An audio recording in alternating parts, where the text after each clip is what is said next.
It's time for another episode of The Get Up. What's the Get Up?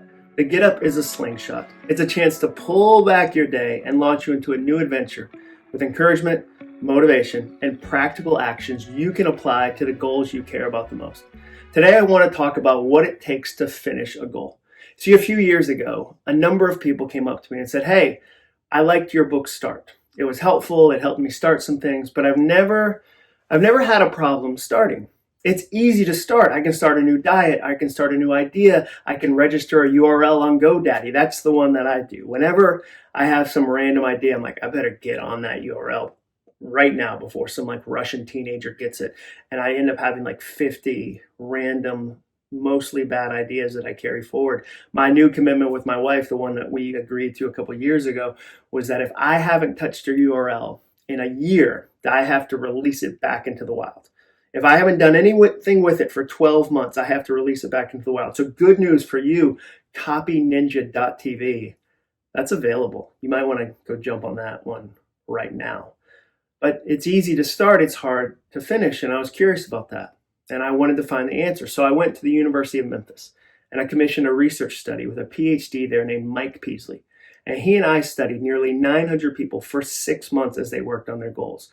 Big goals, small goals, corporate goals, personal goals, sales goals, financial goals, all types of goals, so that we could figure out what does it take to go from being a chronic starter into a consistent finisher. Are there some things you can do to actually finish? And that's what my book Finish was all about. I wrote a whole book about it.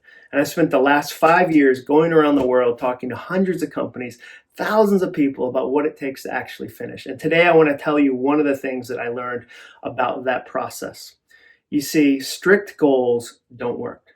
Strict goals are not sustainable. Strict goals aren't fun. Strict goals don't last. A strict goal forces you to white knuckle your way into trying to do something, and it's not going to work. We think it's going to work. It feels right at the beginning. I've got to be strict. I've got to be serious, but it doesn't work. And I'll give you 2 signs that your goal is too strict to actually last. Number 1, if people interrupt your goal, you're furious. Number 2, if you miss a day or a week, you beat yourself up. Let's talk about that first one.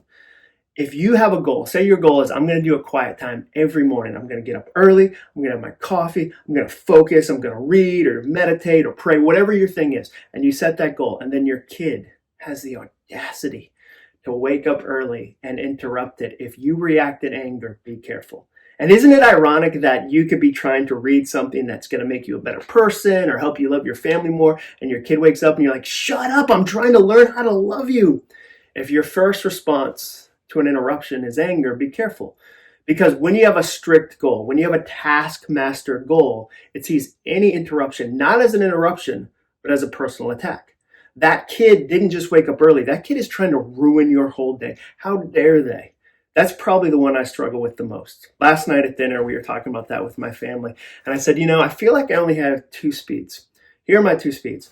I'm either really casual, really sloppy, don't care about anything, or I'm hyper-focused and really uptight and I become a jerk. I become so detailed that I become really, really rigid in my goals. It has to happen this exact way. And if anybody gets in my way, I'm frustrated.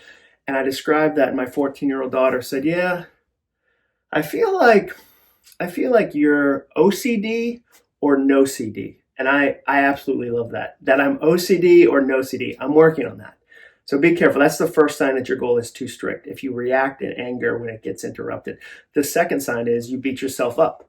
If your first thought when you miss a day, you miss a week, you miss 2 months even, is shame, be careful. Because a strict goal hates missed moments. A strict goal won't forgive missed moments. If your goal is really, really strict, the first thing you feel when you miss it is shame. And then that only continues to build and build and build. And it doesn't make you want to do the goal more. We don't run towards things that generate shame. We won't run away from them. So that strict goal generates all this shame, which makes it even harder to actually finish. Now, again, I want you to have hard goals. I want you to have challenging goals. I'm doing a lot more on YouTube. That's challenged me. That's outside my comfort zone. I'm trying to learn. I'm trying to grow. Have big, challenging goals. Just be careful. Look for those 2 things. Look for anger.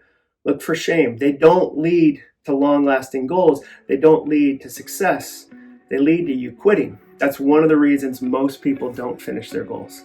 I hope you have a great rest of your day. I'm so thankful that you're watching these videos. If you're watching this on YouTube right now, hit that like button, hit subscribe. This was another episode of The Get Up.